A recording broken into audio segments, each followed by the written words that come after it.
People, we have public engagement and a closed meeting. I don't know, understand. Yep.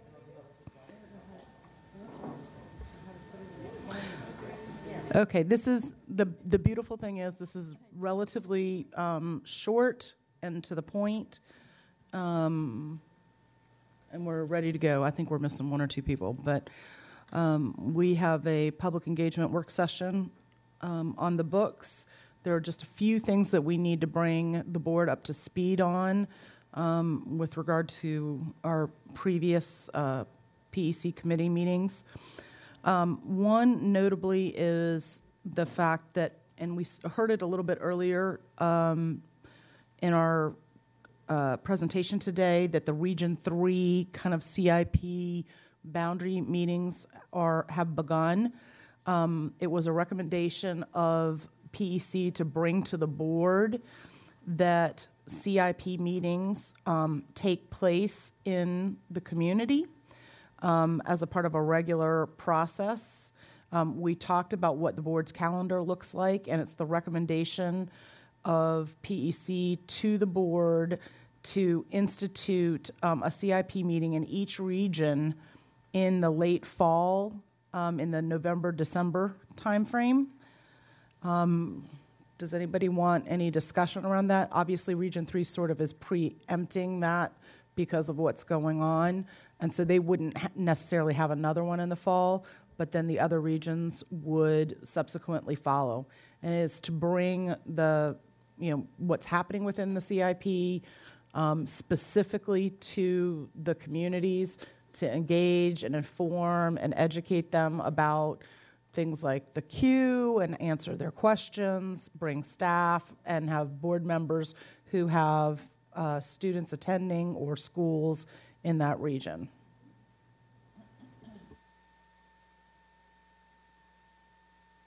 So are there any comments? Yes, Ms. Strauss.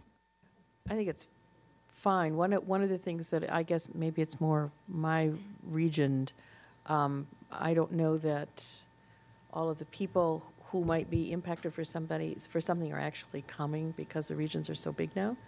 And I think we can do that. I also don't want to end up raising a lot of angst before it's necessary either. So I need to be careful. If there and is, this doesn't necessarily have anything to do with boundaries. It has to do with the right. CIP. It could, if right. that's something that's which is fine. Effect. But it's, when we have to push ourselves through those anxious periods, it's fine. But I don't want to end up causing problems where there aren't any yet. So that's my only caveat. And I guess that's just something to talk with Dr. Garza about.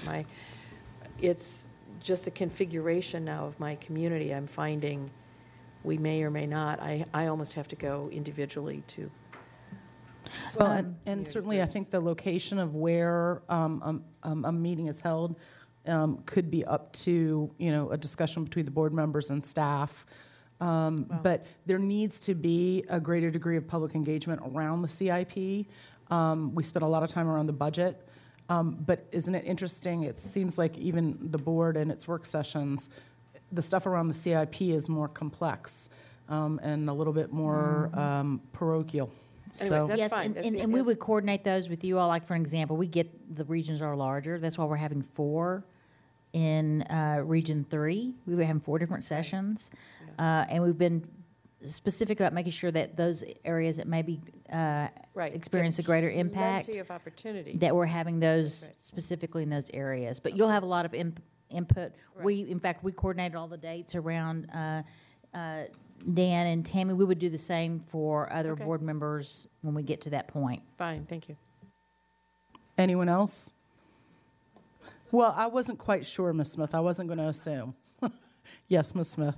So I guess I'm concerned about timing related to comment, what the purpose is, and if there's a relationship to the next CIP and what these discussions are, because it is always more awkward in an election year when you're looking at changes in the board and what value you want from the information. Right. So we specifically said November, December on purpose. We don't think it's good in an election time to initiate this prior to elections. So it would definitely be, excuse me, after elections, and enough time for, if there's any significant community stakeholder input that needs to be reflected in the CIP, to have staff and board members have that public engagement piece that we don't quite have at the capital level, that we do much more on the operating level. So I guess I kind of wanted to have a better understanding of from a staff viewpoint, what information you're looking for. I guess I feel it feels rushed to me in a way because, well, it feels too late in a way. Because if you're going to start to put together the CIP, you're doing that in November and December. So how do we have meetings in November and December? I can't see that this is really going to affect the CIP. I guess I don't have a really good picture of purpose and what we're going to get. Well, first of all, we need to give you the big picture that I just described earlier today, that we can see where we see that these events would occur. I don't think, we've been stuck with, I learned a lot this past year about what is actually required to go to the county for bond purposes, and we're taking an entire plan. We don't have to take all of that. So it would be my recommendation next year, about December when we're talking about this, that we only take to that process what's absolutely essential, and let's get our CIP plan, the long-range plan, done correctly. But I think you need to see the big picture about what it would look like. I'm not even sure that some of these could occur in November and December just because of bandwidth, because we're going to have some big boundary discussions going on with Region 3. So I think we need to get this big picture and let public engagement look at it, and we need to ascertain how much we can do well over this next calendar year and kind of spread it out. That makes me more comfortable hearing that. I'm just not ready to say we're just going to do all this all over the rest of the county in November and December. I'd rather see a big picture look. Ms. Smith, the assumption isn't that the public engagement piece is going to drive necessarily what's in the CIP. It's to effect a greater level of public engagement about the CIP. And that, quite frankly, there's a lot of community members who aren't as informed about what the CIP document is, what it does, how it relates to what's the queue. And, we have a duty for public engagement, not only on the operational side, but looking down the road into what our challenges are going to be. Capital issues are significant. And so continuing to educate and inform and engage the public was the committee's, outcropping that, we need to do something more intentional and constructive with the public around the CIP. So last question. I hear two things. I hear you talking about going out and talking to the public about the CIP, and I think I hear something a little more detailed from Dr. Garza. So we're talking about two separate engagements here? Not necessarily. I think that depending upon if you're a Region 3, it's probably going to be a more detailed meeting because you have something substantial about to happen in Region 3. And so the nature of the meetings in Region 3 may be, there's an ability to have a greater degree of specificity to what's about to happen if there's something on the horizon like they have that you might not have in your area.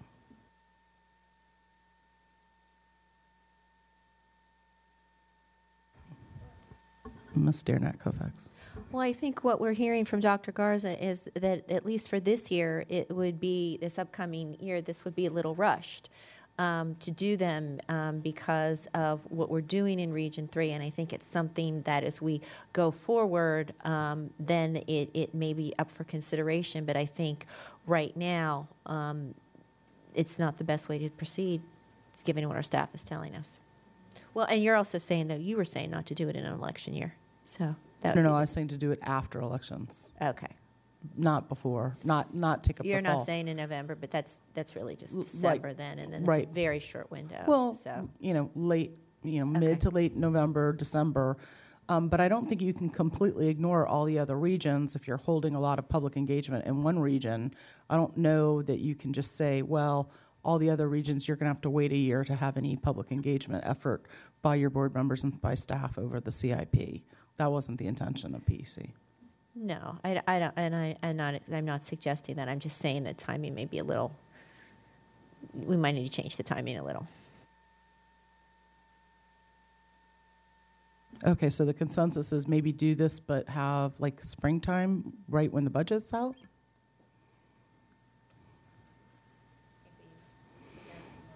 Yes, I think we need to hear from more board members. No, year ago back. Ms. Reed? Would it be all right if we kind of hold on the conversation, maybe? If we could come up with that, what I was just describing, we have a rough draft ready, but it's not, it'll be ready, and maybe the next public engagement committee, we could bring the year-long, the way we see it, and then I think we'd have something to really talk from, and that might help, if that's all right with you, Ms. Schultz? Ms. Goddard is the keeper of the schedule. Ms. Goddard, can you schedule us on to the next work session? Yes, please. Yeah, well, we will.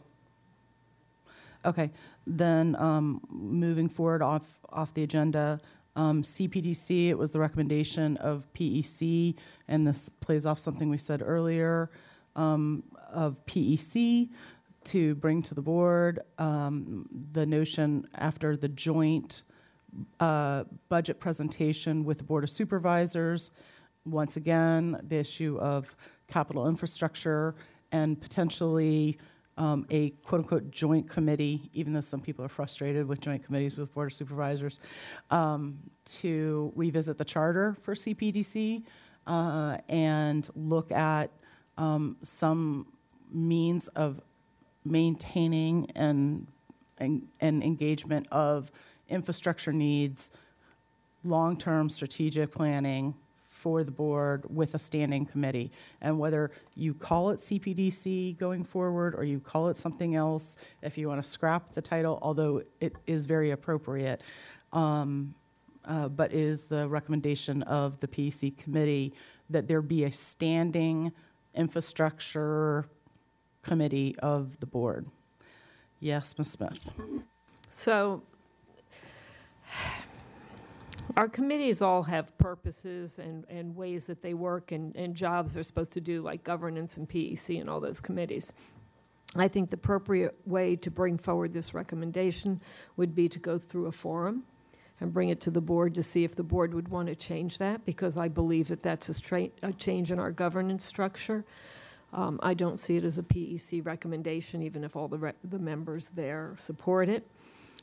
You guys know me well enough from what I've said, but as to that individual recommendation, I do not support that. I think that we are stronger when we do the work of the board as a board. And I think that if we created a facilities committee, that we get into board work. So number one, I'm opposed to the idea that we create a facilities committee because it gives some board members a leg up over others. I think the committees we have about public engagement and governance deal with board work, not with staff work, whereas a facilities committee deals with staff work, so I don't support it. But I think the best way to bring this to the board is through a forum.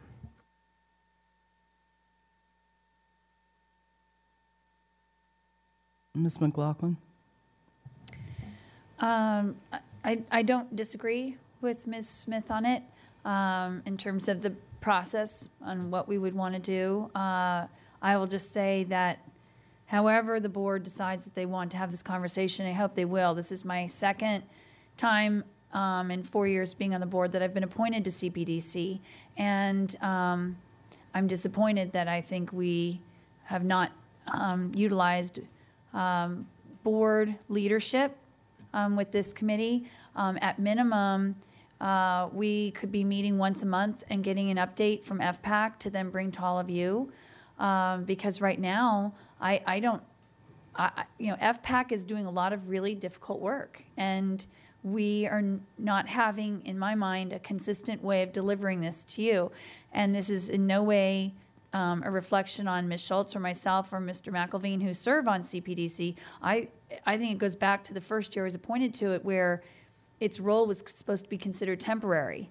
And some of us said, maybe it's not that it's temporary, you just have to, with this board of us 12, decide the purpose. And here we just spent today a very robust but extremely lengthy conversation that absolutely could have been done in the Comprehensive Planning and Development Committee, were we as a board to decide that, 12 of us sitting around hashing some of this initially could be done by a smaller working group like our other school board committees. So my advocacy is that however the board today wants to move that forward, I want to thank PEC for putting it on today's discussion, because it has just languished for too long. And in talking to the administration as well as FPAC leaders, I think they would very much welcome this board wanting to have a more engaged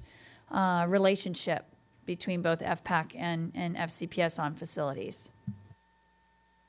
Ms. Strauss and then Ms. Reed. If the board wants to discuss this, it has to come back through a forum. I also would not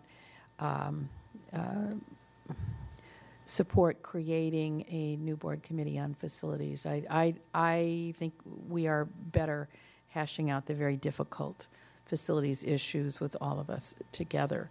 But if the board wishes to discuss this at greater length, it needs to come back through a forum. That is my advocacy. Ms. Reed.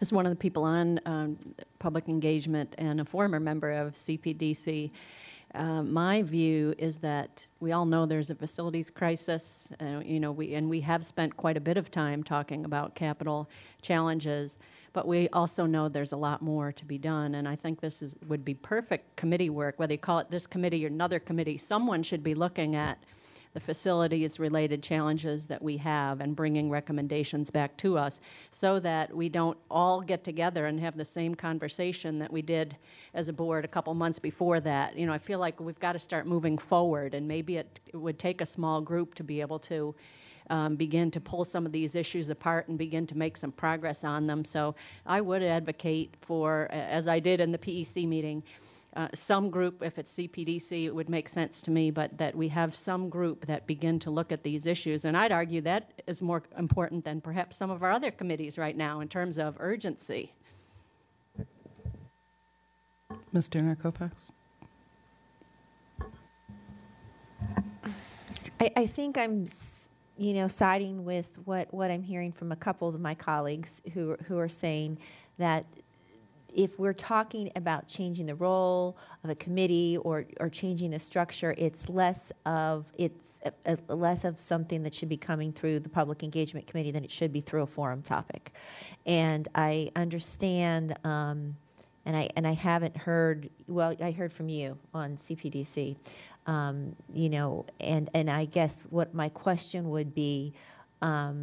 To the other members of the CPDC, have you discussed this at all, like changing your role? Has that been discussed, within your? And I'm not asking you to respond to that now. I'm just saying that that's kind of the process that you need to look at and talk through. And if that's the way, and if you're wanting to do that, then that's how it has to come, I think, through a forum. Yeah. If I could, since I was sitting, I believe, chairing that at the time when we were talking about creating FPAC, and that was their sole existence. Mrs. Smith said that earlier today. That is so. The CPDC was formed solely to set up the FPAC. So now it kind of begs the question. So I don't think they meet, because I don't think there's anything for them to do. So it does beg the question. Either the committee should be doing something or we should disband it. But I don't know what, or change its mission or have a discussion about it. And if we want us to bring it to forum, if it's a procedural issue that we're talking about right now, I think that's the and way, not the merits of the issue itself, correct. then we could do that. Correct. Okay, so I don't have anybody else, so I'll comment. The reason this came up at public engagement was the level of or volume of questions that we get about capital issues.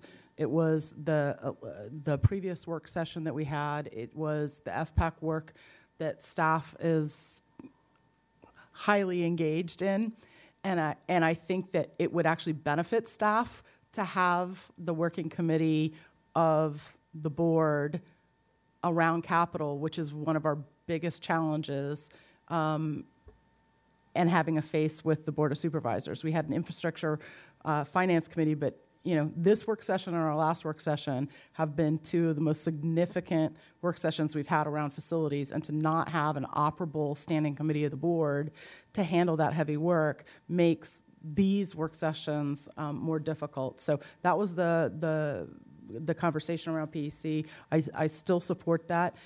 We know it's one of our biggest challenges coming up. We know it's a substantial commitment by our facilities and transportation staff to have that interface, and other staff to have that interface with FPAC, and that it's more practically handled by a standing committee. So if we need to carry this conversation across the street and have it again in forum, I mean, it seems a little silly. It seems like we're creating work for ourselves since we're all right here.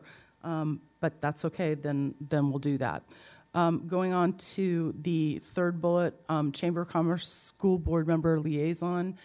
Dr. Garza, has there been any update on the information about whether or not we have a financial commitment? Should we have a relationship with the Chamber as a board? Do you know? We are a Chamber member, and I serve on the Chamber board on behalf of the school system.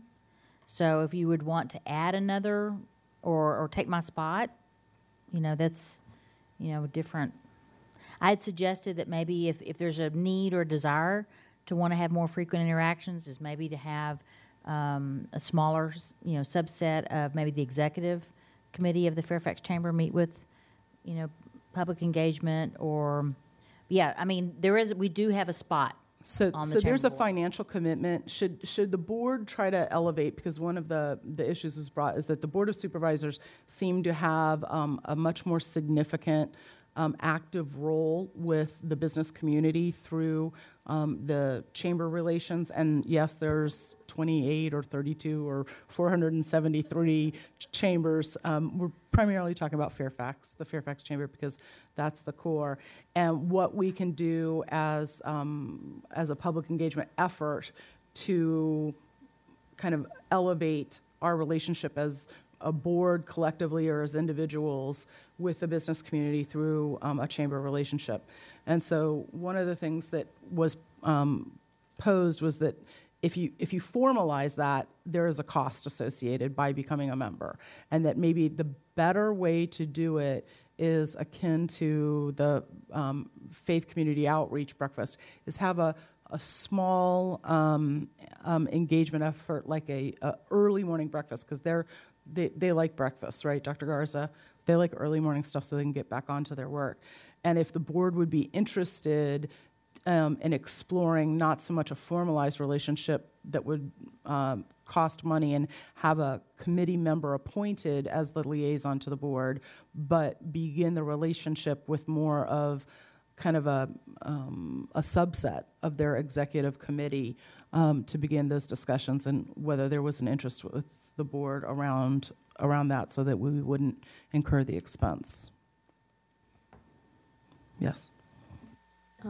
Yeah, I'm on PEC too, so we talked about this, and I think, at least for me, the genesis was last year when the head of the Fairfax County Chamber of Commerce got up before the Board of Supervisors and said, school system doesn't need any more money. Isn't that pretty much what he said?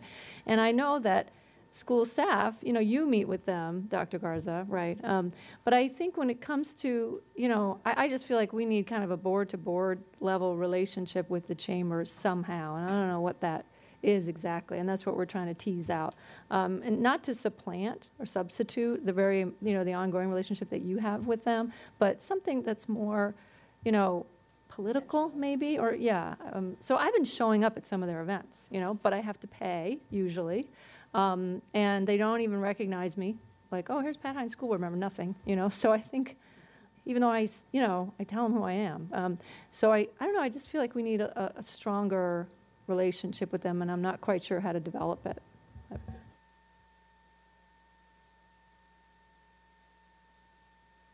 Ms. McLaughlin. Don't tell Jim Corcoran I said this, but I think that you would find, participation at the board level significantly disappointing. And just for the record, I love the board meetings and stuff, so it's not the point. It would not create conditions for what you're talking about, because the board is huge, and it's, these big meetings and their presentation. It's informative for me because I learn a lot about our, the county, things you already know probably. I think if you want to have the kind of, I think what you're describing, it would be my recommendation to start with a subset of the executive kind of the leadership of the chamber. I think you would find much more satisfying and probably more productive than the huge meetings. Ms. McLaughlin. So Dr. Garza kind of stole my thunder. I was going to say, Ms. Hines, I share your interest in this, and what I was going to suggest is that our chair, Darnat Koufax, if you could maybe consider talking with the board, but we invite key leaders of the chamber to actually come and meet with us at a work session, and that we could actually have a dialogue with them about how important their support of strong public schools, and that maybe we don't feel like we've had the interface with them, that but that they play a vital role. And since we appreciate Dr. Garza's service with them, but that we thought this would be a great way for us to introduce ourselves to them, and vice versa. So they could come maybe for an hour or something, and we could figure it out. It's not time sensitive, but I think it's very strategic, and I would support doing it before the end of our term. Ms. Stern. There's a possibility. I have talked directly to Jim Corcoran. So basically, I think the only option that's reasonably on the table for us is for PEC to work with staff and the chair to find a breakfast date. And I think it's an initial overture. I don't know that having them come directly to a work session. I don't know that that's definitely that was not what PEC discussed, and I don't think that that's the way to go, is to launch them directly into one of our business meetings. I think a much more informal way to have kind of so that they will recognize one of us when we walk through a door, with what Ms. Hines was suggesting may be the initial overture. So is there, Ms. Schultz, to Yes. that point, I think that's actually a great proposal, looking at what we do with our legislators. We have breakfast with our state legislators. It allows us to interface with them. So I think doing something in that vein where it is social, but it also allows a little bit of dialogue with one another, it might give them a chance to kind of talk about their perspective on where we are in terms of the county and its public schools. So I really would like to see that. I think it's not a bad idea, because I remember when we talked about it on PEC, I have a little bit better understanding now about it. I would definitely recommend that we do it after budget season this year. And I can share with you my conversation at a later date if whoever wants to come and talk to me about it. It's not particularly positive. So would that be okay, Ms. Hines, that that PEC would take it up and initiate it after budget season, or you want it, your advocacy is during? Okay, so we'll come back with a date that PEC will establish a suggested date and bring it back to the board that is after the budget season. But I think you need more than a date. I think you need a better understanding, and I can come and talk to you guys about the conversation, but I think you need a better understanding of what you would like. I don't want to dismiss Megan's idea of, the same thing we have with the legislators in some way for a small subset. I think that's the best way to build relationships. But I think I would since Dr. Garza has a working relationship, you can kind of help us as to who that subset would be, and then we can talk about how we would want to Correct. do that. Would it It may be- be something just as informal as a meet and greet type of thing. Yes. So we'll come back with the agenda date and invitee list suggestion. Yes. And then the final one is, we've had really good feedback from the initial Faith Community Outreach coffee that we had.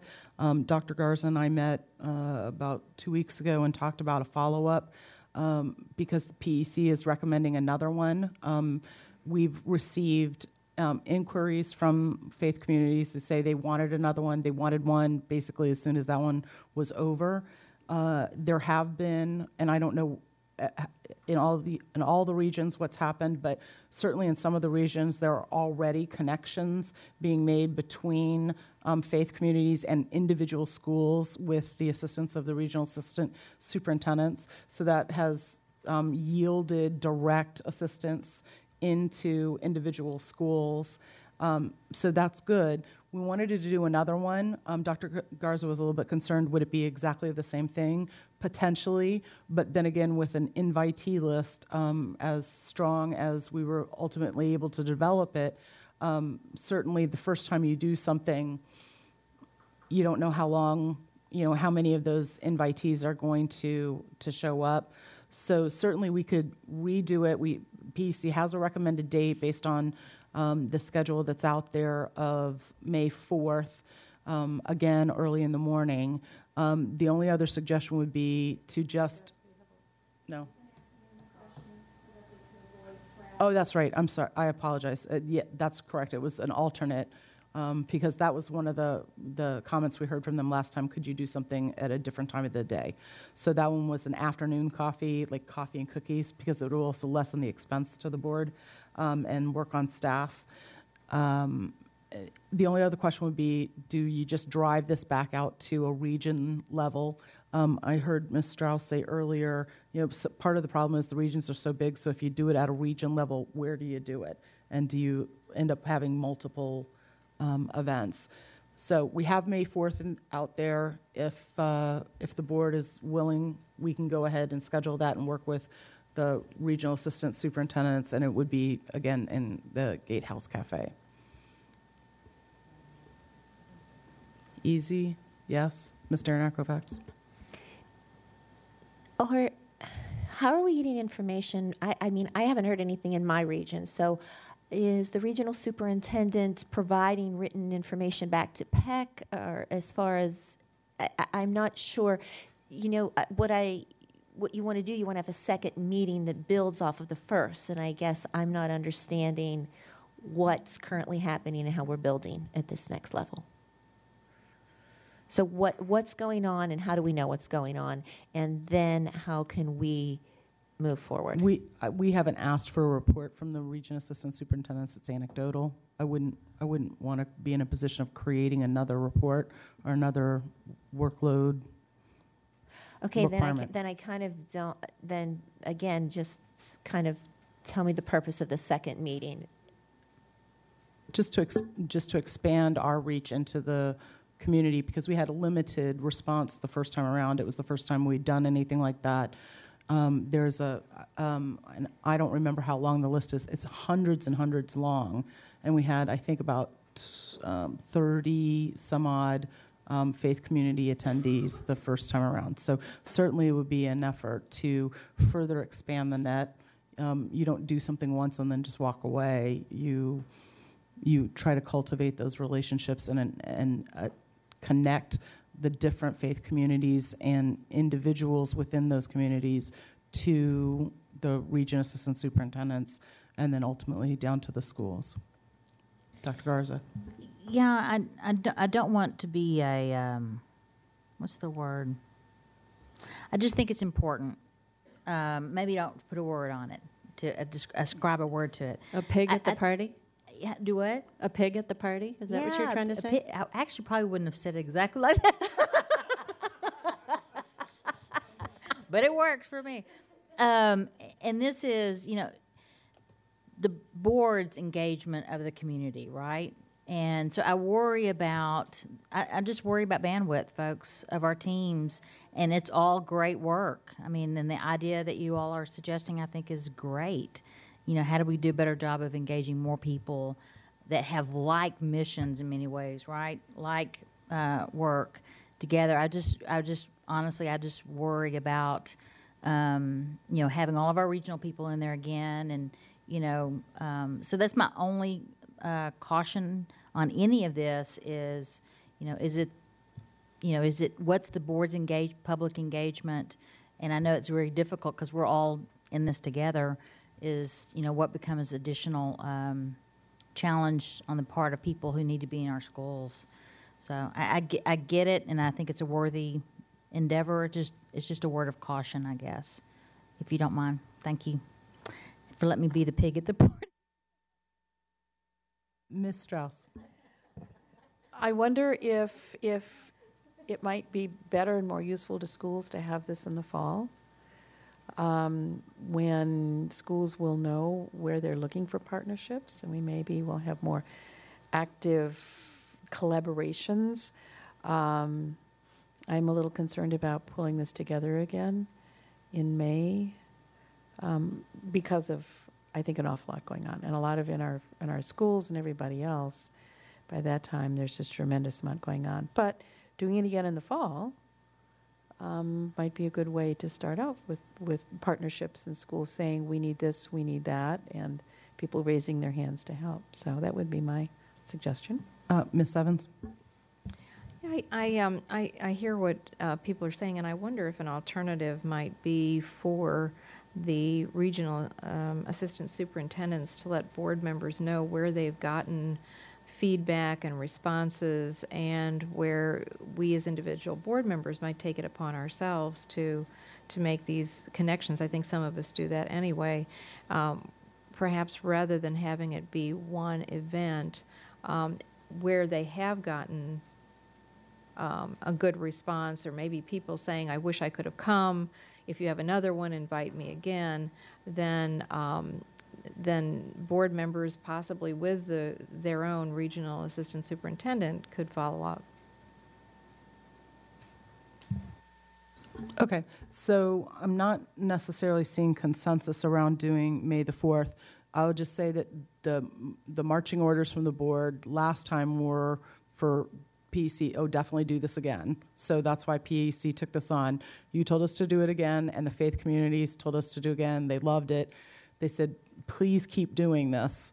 So what I don't want to do, I mean, fostering relationships and getting deeper stakeholder investment in our mission and what we're doing, and getting help for the financial and physical well-being of all of our students is something that we don't have the capacity necessarily to meet all those needs. So I just want to be careful that they were very happy and pleased that we engaged them.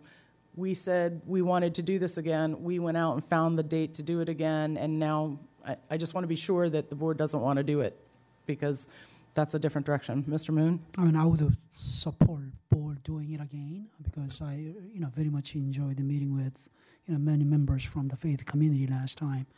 How often do we do this is another question. As to the timing on the May the 4th, with the kind of work we have ahead of us until we adopt the final budget at the end of May, and other things that are currently going on, and even after the budget adoption. I'm thinking about the other day, I filled out my one entire week with 20-some graduations, and I say, oh my goodness, graduation season's coming up. Maybe sometime after graduation. I see the value of doing it before September, because once you see the September, schools get busy, and if you are trying to promote some partnership with the schools that do not have a meaning for, business community partnerships, it might be, there would be a value doing it before the school started, so that once the school started, they could engage in doing actual partnership work. But I would love to wait until after we are done with the graduation, budget and graduation. That puts us either in July or August when everybody's on vacation, if you're trying to do it I before don't know whether September. everybody will be on vacation in July, but Right. yeah. Okay, well, I mean, we're happy to put this back onto PEC's calendar and then revisit, you know, a later date. I do want us to remember that, you know, fostering relationships, this was intended originally to be the relationship of the board and an effort by the board to kind of create that authentic communication in the community. And so you can't do it once and then not do it again. So we'll put this back on our calendar, and then maybe after we get through the budget season, we'll look to see if we can find another date for the board to reengage. If there's nothing else, that's the end of that work session and the end of the work session in total. We're adjourned. All right. Oh, do we have next step? Well.